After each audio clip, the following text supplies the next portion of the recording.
ఎర్రగానైతి దేవా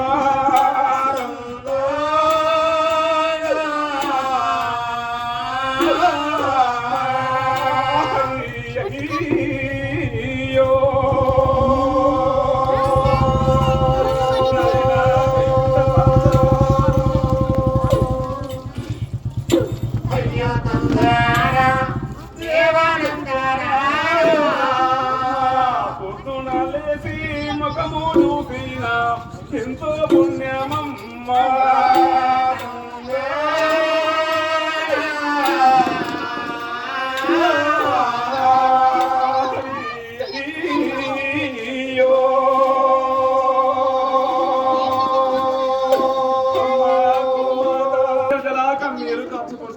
నా తండ్రి వద్దుకొడక అంత చెప్పినా నా తండ్రి మాట లెక్క చేయక నూతనముగా బాణ పట్టుకొని అది నా పెద్ద గురించి చెప్పిపోయి అవును చెప్పాను.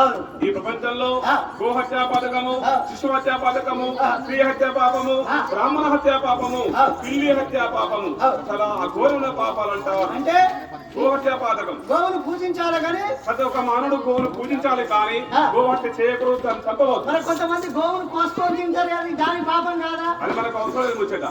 మనం మాత్రం ఏం చేయాలి? ప్రతి నిత్యము గోవును పూజించాలి. గోవు సేవ చేస్తే మనకు పుణ్యం లభిస్తుంది. గోమాత భూమాత తల్లి సమానం అంట. స్త్రీ హత్య అంటే మగవారు ఎప్పుడైనా ఆడవారని ఒంటి మీద చేతి దెబ్బ కూడా కొట్టవచ్చు. హత్య అంటే హత్య చంపొద్దు, కొట్టొద్దురా. ఎందుకంటే ఏమాట్లాడుతున్నావురా? తెలుగే మాట్లాడుతున్నా.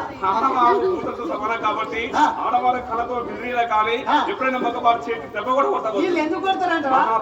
వాళ్ళు చిట్టగా ఊరుకోరు, వీళ్ళు కొట్టగా ఊరుకోరు. తర్వాత అది తిట్టుకుంటూ శిశు హత్య అంటే చిన్న పిల్లలు దేవుడితో సమానం కాబట్టి చిన్న పిల్లలకు కూడా మనం ఎప్పుడైనా కష్టపెట్టవద్దు, ఒక దెబ్బ కూడా కొట్టవద్దు. పిల్లలు బాగానే చెప్తున్నావు, కొట్టొద్దని. చూడు పిల్లలు దేవుడితో సమానవరా? దేవుడితో సమానం బాగానే చెప్తున్నావు. మనం ఇంట్లో కొడుకో బిడ్డ మనవడో మనవరాలో ఉండి ఒక 100 రూపాయలు ఇచ్చి ఓ దుకాణం పంపిస్తే ఒక్క మాట ఇగో వీళ్ళట ఇంటికాంచి వస్తున్నప్పుడే దేవుని మొక్కుకొని వచ్చిండ్రట కథకాడికి. ఏమని అంటే మేము బ్రహ్మం గారి కథకాడికి పోతాం కానీ కూర్చొని అయితే కూర్చోము, నిలబడే కథ వింటామని దేవుని మొక్కుకొని వచ్చిండ్రట. అందుకే కూర్చో వేసుకొని కూర్చోవాలి. సరే ఈ చిన్నపిల్లగానికి 100 రూపాయలు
ఆనందరాజు ఎలా వెళ్ళిపోతూ ఉన్నాడు. రాజయోగి కాషాయ బట్టలు ధరించి విభూతి రేఖలు జపమాలను గడ్డ మిషన్లు తెచ్చుకొని రాజుపై యోగి తయారయ్యా.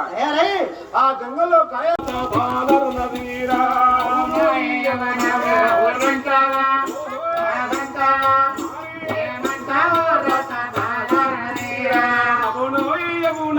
అవునంటావా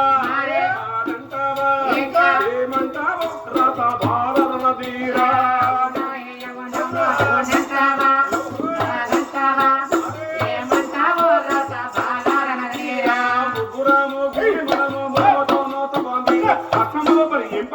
గట్టిగా పెట్టే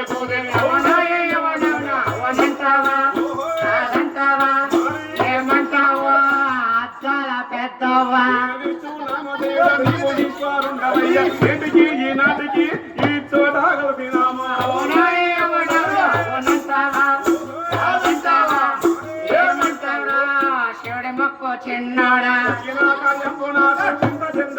నీవు ముందు జరిగే కార్యక్రమం పొదుముతోడా తెలిపానా ఏమంటావా గంటీల ముసలవ్వా